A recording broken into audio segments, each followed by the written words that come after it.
How many wedges is too many wedges? How do you decide how many you should carry, what lofts you should carry, and, well, what's the right decision around the greens and hitting shots into the greens? This is key. In my opinion, after putting, this is one of the most important areas of the game. Let's get it right. I'm going to personally show you how. Let's get into this. But first, how many wedges are you carrying right now? I have 4. Now, I asked you the question at the start. This title is all about how many is too many. I think, in my personal opinion, that's what I'm telling you right now, 3 wedges should be a minimum, absolute minimum.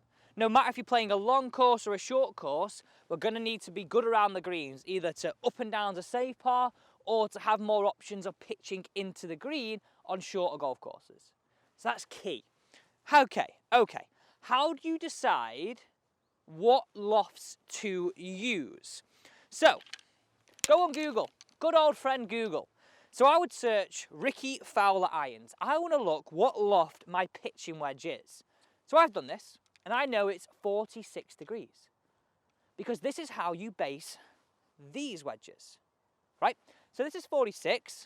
I've then gone consistently 4 degrees gapping between each. 46 to 50, 50 to 54, 54 to 58.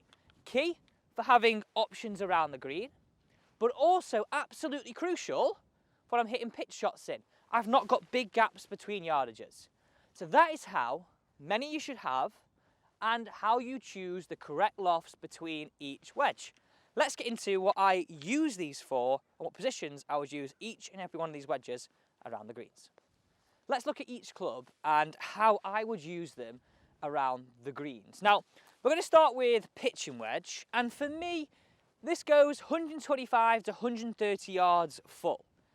Now that's irrelevant to you. I want you to do this. Down the driving range, 5 balls with each, and find out how far each and every one of your wedges goes for you in your game. That is so important. Now, as well as using this as a full shot, around the greens when I've got quite a bit of distance between the fringe and the flag, but I've got a little bit of a lofted ground to go over, I use this as a great running shot. So ball towards the back, bit of a pudding stroke on it, just get it landing just on the green and rolling out nicely down towards the flag. One of my favourites for a chip and run. Let's move on to 50 and 54.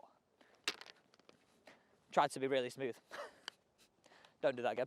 Let's move on to 50 and 54. And if we're honest, the gap wedge, which is a 50, is a new invention in golf. As lofts have got stronger in modern golf clubs throughout the bag, we started to have this massive difference between our pitching wedge and our sand wedge. So, hence the gap wedge. Now, my gap wedge on a full shot goes around 112, 110 yards. My 54 goes around 105 yards, okay? So I've got some gapping between them. And in situations like this, when I've got a little bit of a thicker rough, but I've still got a bit of distance between the fringe and the flag, I'm sort of between these two. Based on that lie, quite bad that really. That is a typical winter lie. It's going to have to be 54. Other situations I'd use this in if it's sort of a half running, half lofted shot. These two are a bit of ones that I use that for. Oh, that's going to be perfect, that. So this is also a really good thing to think about. God, look at that.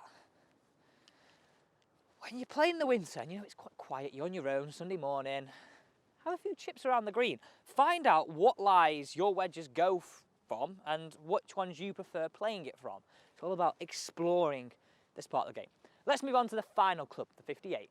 The 58, my most lofted wedge. How your wedges may fall, this may be a 60.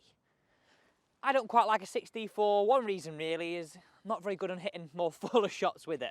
So 58 is for me.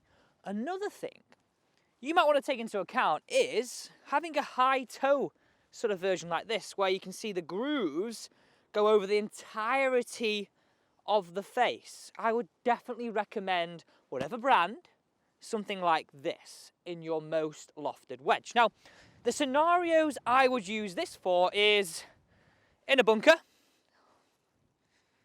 Wow.